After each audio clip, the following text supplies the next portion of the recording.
Is this the best beginner keyboard for $100? I've been seeing a lot of videos revolving around this keyboard claiming perfect pre-built keyboard, but today I'm going to be seeing if that's true. I'm going to be taking a look at the Vissles VD4. But before we go any further, let's have a quick word from today's video sponsor. If you guys need a cheap and affordable Windows key, then today's video sponsor has you covered. Head to their website at supercdk.com, find your desired Windows key that even have Windows 11.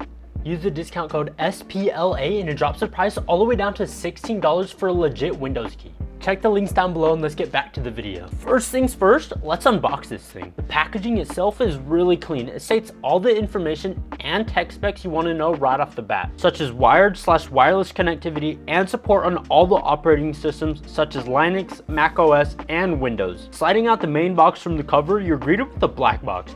Popping off the top cover, you get this really nice wrist rest. They state that it's made out of a skin-friendly material, but it's made out of what looks to be PU leather, and it has some nice cushion to it. You get a thank you slip, which has instructions on the back on how to operate it in its different modes. Then under that, you finally get your keyboard. The VD4 is an 84-key hot swap mechanical keyboard. Yes, 84 keys and it's hot swap. This is why I'm stating beginner keyboard, because it's pretty budget friendly and it's easy to get into customizing it. It comes with really clean white PBT keycaps. There is another section under the keyboard which includes some tools to customize the keyboard. You get a switch and a keycap puller.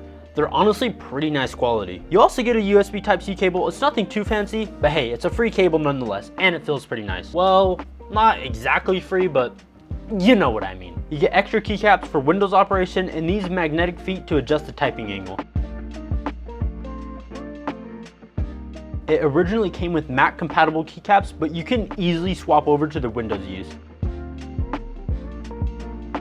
There is an on and off switch on the back, which allows for wireless connectivity. Turning it on, you can see the RGB shine. You can also take off the top frame to allow for more shinage. Yeah, that makes sense. The switches they are using are their self-developed linear switches with an actuation force of 56 grams and are rated up to 60 million key presses. Like I said, it is hot swappable, so all you do is take off the keycap, take the switch puller, grab the switch, give it a little tug, and bam, you took out a switch. And here's what the keyboard sounds like completely out of the box.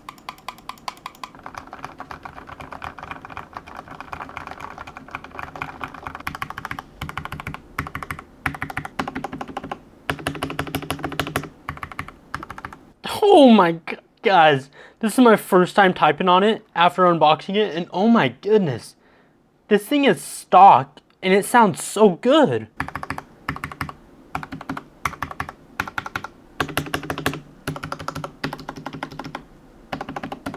What do you guys think of it down below? I would love to lube the switches, but TBH, that takes too long. I will, however, take apart the whole keyboard and do some simple mods.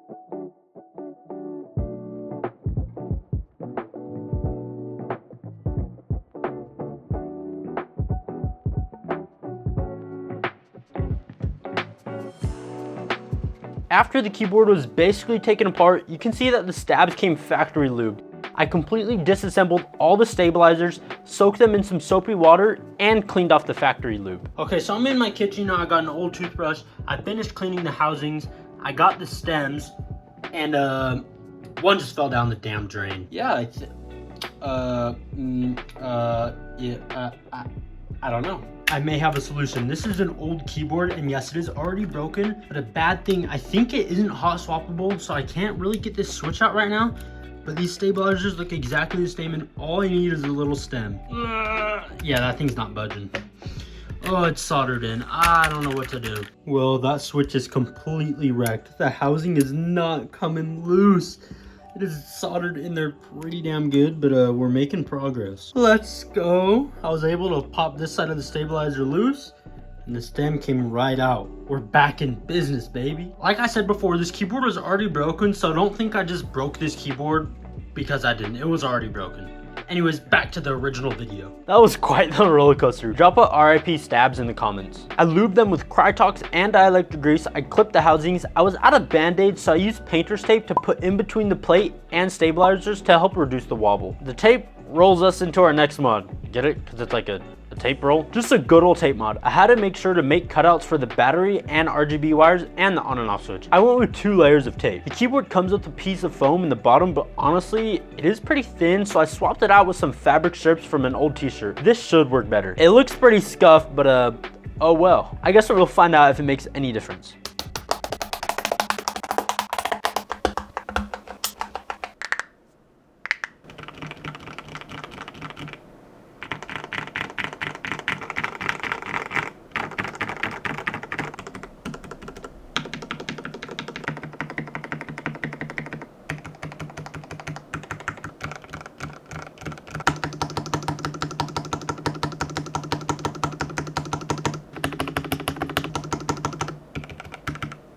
What do you guys think? Overall, this keyboard is great for those wanting a better alternative to a gaming mechanical keyboard. Most off-the-shelf Razer, Corsair, and even Logitech don't sound or feel this good. And another thing, most of those keyboards are not hot swappable, so you're just stuck with what you buy right off the shelf. It is definitely an amazing choice for those wanting to explore the custom mechanical keyboard scene, but don't want to spend too much right off the bat. Drop your thoughts on the keyboard down below. Also, be sure to check it out. It'll be linked down below as well. If you enjoyed this video, then consider watching this video next, where I build a custom mechanical keyboard using an underrated keyboard kit.